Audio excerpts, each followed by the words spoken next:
Right. So first of all, let me say good morning or good afternoon or good evening wherever you are, and I hope you're having a great day. Just want a few remarks. Although there is a Q&A at the end, if you find that I've left something hanging or you're lost, please feel free to post the question. If it's truly important, I will stop and answer the question. I don't want to lose people along the way. Okay, so what are we talking about today? Today the title is called the Change Triple Constraint, and I'm not going to be talking, I'll tell you what I'm not going to be talking about. I'm not going to be talking about how to get people to do what you need them to do, which is change management.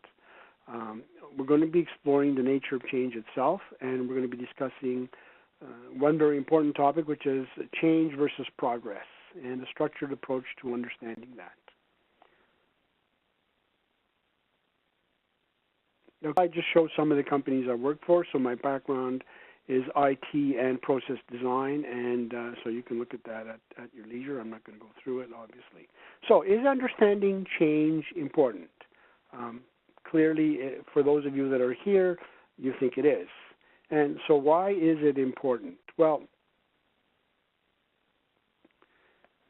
the PMI Pulse of the Profession, the executive summary 2014, had this statement in it. It said, change initiatives are time-consuming and costly, significantly impacting an organization's drive towards success, and nearly half of them fail.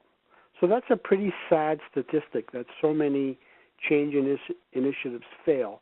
And by the way, every project is essentially a change initiative. So if you're doing projects, you're doing change initiatives, and therefore it's important for you to have an additional tool, with all the tools you already have, an additional tool to help you see where failure might happen before it actually happens, which is what we're trying to do. We're trying to have a vision into change that will help us plan the project better. Okay, so what are our learning objectives? Today I'm going to discuss a framework for understanding change versus project for your project. So the first thing is we're going to discuss what is progress versus what is change. Then we're going to look at a change, an individual change on a project from three different perspectives, or three different levels or tiers. Thirdly, we're going to discuss why change is never free, but progress is free, and therefore always we're looking for progress rather than looking for change. Finally, we're going to be looking at some of the forces that are for and against a change. So again, we're not discussing change management, but more progress management. Change versus progress. Let's start with the definition.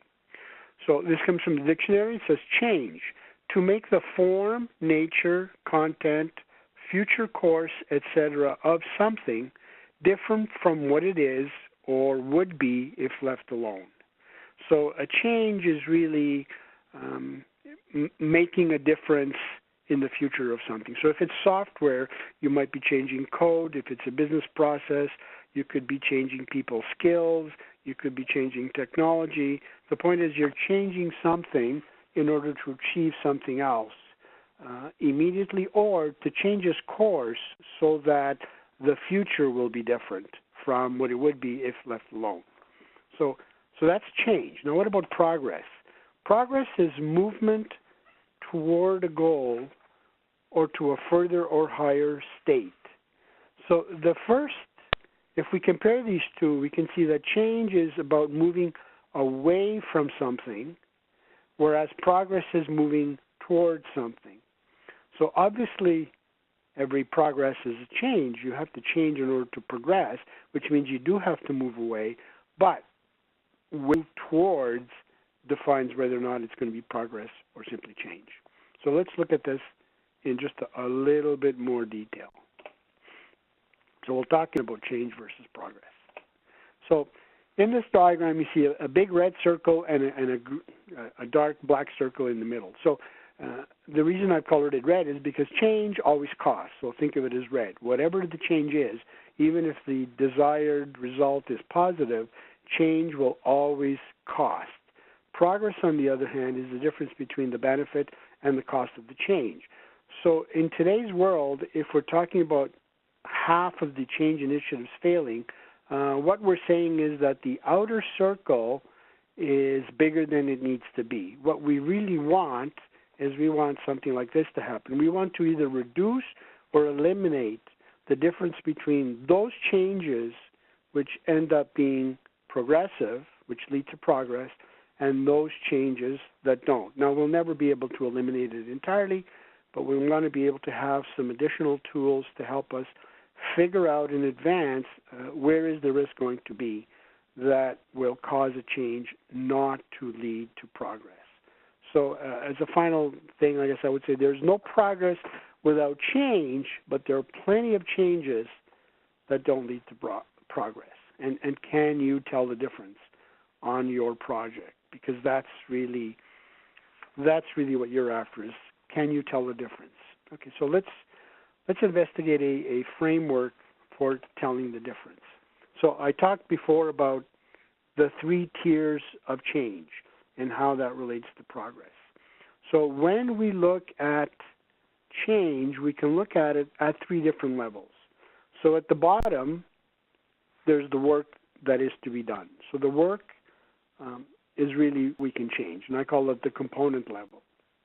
Level up, which says outcomes, outputs and outcomes, that's going to see the impact of the change. And that's what I call the function performance level. And then the last level is who benefits. So the who benefits is who has an interest in the change, and those are looking at things from a stakeholder perspective. And we'll look at this in a little more detail here. I'll look at each one. So the 3 tiers of change. So first of all, let's talk about within the context of a business process is what can we actually change? So we can actually change is the component level. So the component level, if you think of it, it's you can change on the business model. You can change the method used, so the steps. So that's something we can directly change. We can change a skill level, for example, through training or through practice. We can change skill level by hiring in a different person, a different level than we have now. We can change knowledge. All of you that are here today, hopefully, knowledge will be one of the changes that you will go away with. You will not go away with more skill because you haven't had a chance to actually practice it. But so that's what we can change inside a business process. We can change the software. We can change the technology. Those are the things we can change. But those are not the things we're actually interested in. What we're interested in is the next level, the function performance level. So at the function performance level, that's where we will see the difference. So if I change the skill level of somebody, where will I see the difference? So where we see the difference is the function performance. So either we'll be able to do something that we weren't able to do before, or more likely the performance will change. And this is, many projects are trying to change the performance of something. So they're trying to make something faster or slower. They're trying to change the quality or the cost, etc. This is where we see the difference. And it's important in a project that we understand what the difference is that we're expecting. And then the last level is who's going to care. So who benefits or who is harmed from this change at the function performance level. And that's where we look at interests and stakeholders. So stakeholders have value of an interest. So a stakeholder may lose by something getting faster or slower, or for example, cost.